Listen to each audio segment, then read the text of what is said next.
This is doctor Mahesh, orthopedic surgeon, ಕೀಲು ಮತ್ತು ಎಲುಬು ತಜ್ಞ. ಇವತ್ತು ನಾನೊಂದು ಇಂಟ್ರೆಸ್ಟಿಂಗ್ ಶೋಲ್ಡರ್ ಪ್ರಾಬ್ಲಮ್ ಕೇಸ್ನ ಹೈಲೈಟ್ ಮಾಡಬೇಕು ಅಂತ ಇದ್ದೀನಿ. ಇವರು 37 ವರ್ಷದ ವ್ಯಕ್ತಿ. ಇವರಿಗೆ ಶೋಲ್ಡರ್ ಪದೇ ಪದೇ ಡಿಸ್ಲೊಕೇಶನ್ ಆಗ್ತಾ ಇತ್ತು. ಅಂದರೆ ಇದು ಹೆಬಿಚುಯಲ್ ಡಿಸ್ಲೊಕೇಶನ್ ಅಂತ ಹೇಳ್ತೀವಿ. ಹೆಬಿಚುಯಲ್ ಡಿಸ್ಲೊಕೇಶನ್ ಅಂದರೆ ಪ್ರತಿ ಸಲ ಅವರು ಶೋಲ್ಡರ್ನ ಮೇಲೆ ಎತ್ತಿದಾಗಲೆಲ್ಲ ಅವ್ರಿಗೆ ಶೋಲ್ಡರ್ ಜಾಗದಿಂದ ಏನು ಮೂವ್ ಆದಂಗೆ ಅನಿಸ್ತಾ ಇತ್ತು, ಅಂದರೆ ಡಿಸ್ಲೊಕೇಶನ್ ಆಗ್ತಾ ಇತ್ತು. MRI ಮಾಡಿದಾಗ ಅದರಲ್ಲಿ ಸ್ವಲ್ಪ ಸ್ನಾಯುಗಳ ಪ್ರಾಬ್ಲಮ್, ಅದು ಸ್ನಾಯುಗಳು ಹರಿದೋಗಿರೋದು, ಮತ್ತು ಬೋನಿ ಚೇಂಜಸ್, ಅಂದರೆ ನಮ್ಮ ಮೂಳೆ ಕೂಡ ಸ್ವಲ್ಪ ಅದು ಡಿಸ್ಲೊಕೇಟ್ ಆಗಿ ಸ್ವಲ್ಪ ಸೌದಿರುತ್ತೆ ಹೆಡ್ ಆಫ್ ದ ಹ್ಯೂಮರ್ಸ್.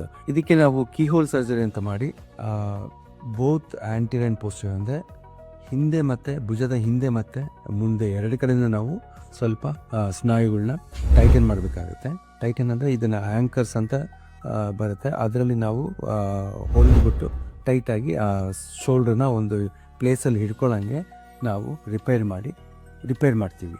ನೀವು ನೋಡ್ಬೋದು ಇಲ್ಲಿ ಈ ಕೆಲವು ಚಿಕ್ಕದಾಗಿ ರಂಧ್ರಗಳಲ್ಲಿ ನಾವು ಕ್ಯಾಮ್ರಾಗಳು ಮತ್ತು ನಮ್ಮ ಇನ್ಸ್ಟ್ರೂಮೆಂಟ್ಸ್ ಹಾಕಿ ಈ ಸರ್ಜರಿನ ಮಾಡ್ತೀವಿ.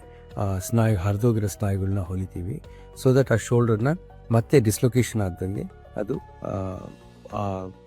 ಆ್ಯಂಕರ್ಸ್ ಅದನ್ನು ಹೊಲಿಗೆ ಅದನ್ನು ನೋಡ್ಕೊಳ್ಳುತ್ತೆ. ಇವರು 3 ವಾರ ಆದಮೇಲೆ ತಮ್ಮ ಶೋಲ್ಡರ್ನ ಮೊಬಲೈಸ್ ಮಾಡೋದು, ಫಿಸಿಯೋಥೆರಪಿಲಿ ನಾವು ಮೂಮೆಂಟ್ನ ಎಕ್ಸಸೈಸ್ನ ಮಾಡೋಕ್ಕೆ ಶುರು ಮಾಡ್ತೀವಿ.